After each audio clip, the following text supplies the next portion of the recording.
फिर आज ख्वाजा हारिस नहीं आया, कल हो सकता है मैं भी ना आऊँ, क्योंकि हमारे ऊपर प्रेशर ये है कि आपसे ना सुनवाया जाए केसेस।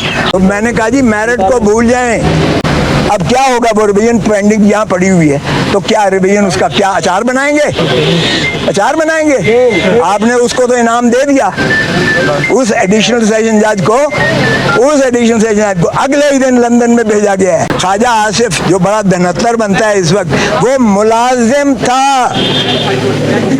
था यूएई में, और हमा वक्त मुलाजिम था, फुल टाइम मुलाजिम था, और तनख्वाह लेता था जब वो यहाँ डिफेंस मिनिस्टर भी था, जब फॉरेन मिनिस्टर भी था। यहाँ सेक्रेटरी इलेक्शन कमीशन नहीं है सेक्रेटरी, वो एक मुलाजिम होता है। वो कंप्लेंट जो है कर रहा है, वो कैसे कर सकता है? ना उसको कोई डेलीगेशन है, सेक्रेटरी जो है वो डिस्ट्रिक्ट इलेक्शन ऑफिसर को दे रहा है, और डिस्ट्रिक्ट इलेक्शन ऑफिसर जो है कंप्लेंट कर रहा है। तो ये कंप्लेंट ही जो है इनकॉम्पिटेंट है, ये नाकाबिल है, ये एक रद्दी का कागज का टुकड़ा है जिस पर कोई कार्रवाई नहीं हो सकती थी।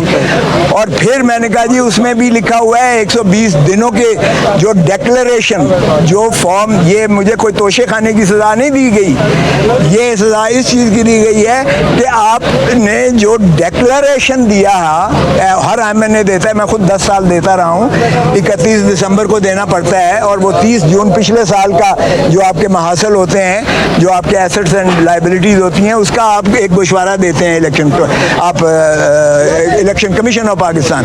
तो वो इलेक्शन कमीशन ऑफ पाकिस्तान के उस डिक्लेरेशन से 120 दिनों के अंदर जो है कंप्लेंट हो सकती है। यहाँ तो कई सालों के बाद कंप्लेंट हो रही है, तो ये ज़ायदुल मियाद भी है। तो मैंने कहा जी मेरिट को भूल जाएं, मेरिट भी अगर जाएंगे तो उसमें भी मैंने हर चीज़ एक्सप्लेन की हुई है, ढेले की इसमें कोई ऐसी ना तो खजाने का मामला इन्वॉल्व है। और फिर मैंने ख्वाजा आसिफ के सुप्रीम कोर्ट का हवाला दिया। ख्वाजा आसिफ जो बड़ा धनत्तर बनता है इस वक्त, वो मुलाजिम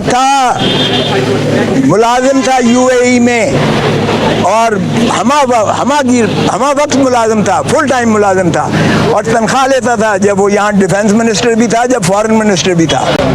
और उसको जब नाअहल किया हाई कोर्ट ने, तो सुप्रीम कोर्ट ने ये कहकर उसको जो है कर दिया कि जी वो हर नाअहली, हर चीज़ की जो है इंदराज जिक्र न करना डिक्लेरेशन में, वो करप्शन नहीं होती है।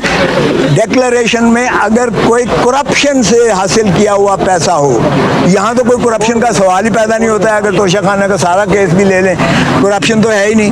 मुरवजा वक्त के मुताबिक पैसे दे के खान साहब ने लिया, जो असेसमेंट की वो भी सरकारी असेसमेंट होती है, तो इसमें तो कोई एलिमेंट था ही नहीं। तो मैंने कहा जी ये आप दे लें, और ये मैं एक दिन भी मैं आपको तारीख देने के हक में नहीं हूँ, क्योंकि हमारे ऊपर बहुत ज़्यादा प्रेशर है कि आपसे ये न सुनवाए जाएं केसेस, क्योंकि आपने जितने फैसले किए हैं आपने सारे इमरान खान के खिलाफ फैसले किए हैं, और जब आप मंजूर भी करते थे तो फिर उसी के पास वापस भेज देते थे। कभी आज तक हुआ है कि निगरानी एक्सेप्ट की जाए, रिवीजन एक्सेप्ट की जाए, और फिर उसी को कहा जाए कि तुम फैसला करो, जो फैसला ऑलरेडी दे चुका है। 2 मरतबा यही किया गया। और फिर मैंने कहा जी कि अगर आज आप मुलतवी करेंगे तो फिर आज ख्वाजा हारिस नहीं आया, कल हो सकता है मैं भी ना आऊँ, क्योंकि हमारे ऊपर प्रेशर ये है कि आपसे ना सुनवाया जाए केसेस, और आप इसलिए के बायस्ड हैं। एक तरफ तो आप देखें कि जब इसकी डिफेंस इमरान खान की स्ट्राइक ऑफ की गई है, सफाई देने का मौका इसको बंद कर दिया गया है, और उसकी जब हमने नालिश की तो आपने नोटिस दिया, नोटिस दे के आपने प्रोसीडिंग स्टे क्यों नहीं की? अब क्या होगा, वो रिवीजन पेंडिंग यहाँ पड़ी हुई है, तो क्या रिवीजन उसका क्या अचार बनाएंगे? आपने उसको तो इनाम दे दिया, उस एडिशनल सेशन जज को, अगले ही दिन लंदन में भेजा गया है। एक को रिमूव करके, जिसका नाम जाना था जिसने, उसका नाम हटाकर इसको इनाम के तौर पर भेजा गया है लंदन में, और लंदन में वो वसूली करने गया है इमरान इससे, नवाज शरीफ से, और उसके साथ वो जो है लंच या डिनर या जो भी ये कर रहा है। तो क्या इस तरह से सजाएं की जाएंगी? और ये जो है क्या बनाना रिपब्लिक बना दी है? तो मैंने कहा कि जी आज से हमारा फिर जो है, हम भी फिर जो चीज़ें नहीं कहना चाहते थे हम अदालत की तकरीम में, अदालत की ताज़ीम में, इस तकद्दस, इस इदारे के तकद्दस के तौर पर, ताकि दुनिया तमाशा ना देखे। फिर सॉरी, हमारे ऊपर प्रेशर जो है क्लाइंट्स का भी होता है। आज ही आप फैसला करें, भले मैं ये नहीं कह रहा मेरे हक में करें, जो करना है आज आप करें। और 6 महीने तो सदर ने 14 अगस्त को माफ़ी दे दी। ठीक है। 3 साल सारी सज़ा है। सुप्रीम कोर्ट के बेबहा फैसले हैं कि ये शॉर्ट सेंटेंस है और इसमें सज़ा जो है हमेशा इनवेरिएबली हुई है। और वो जो है फिर भी उसको 2 दिन दे दिए, 2 दिन दिए, तो फिर देखेंगे कि इंशाल्लाह क्या होता है। लेकिन अब आमिर फारूक साहब इसलिए सुन नहीं सकते ये केस, क्योंकि इनके जितने फैसले हैं वो इन्हीं के फैसलों की वजह से उसने सजा किया। तो क्या अब हम अपने ही फैसलों के खिलाफ ये अपील सुनेंगे? क्या ये अपने फैसलों के खिलाफ खुद अपील सुन सकते हैं?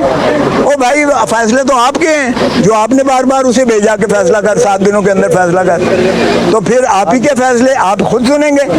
तो इन्हें तो खुद मैं आज आपके तवस्सुल से ही एक इल्तिजा करूंगा कि बेहतर है कि इस केस से ये अपने आप को अलहदा कर लें, क्योंकि यहीं आपके एक साथी ने बड़ा खूबसूरत ये मुझे बताया कि अपने ही फैसलों के खिलाफ ये कैसे अपील सुन सकते हैं। और ये यही है कि इन्हीं के फैसले हैं।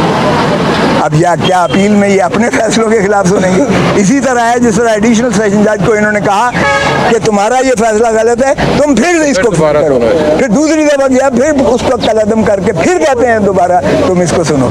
तो अब अपने ही फैसलों के खिलाफ क्या खुद सुनेंगे जो इन्होंने उसके खिलाफ किया? तो ये यकीनी बात है कि मैं सदा करूंगा कि आप रिफ्यूज़ करें और कोई और बेंच इसको सुने, ताकि वो जो साहिल का है, justice should not only be done but it should be seen to be done. इंसाफ सिर्फ करना नहीं चाहिए, इंसाफ होता हुआ नजर भी आना चाहिए, और हमें कोई इंसाफ की तवक्को नहीं है। Thank you.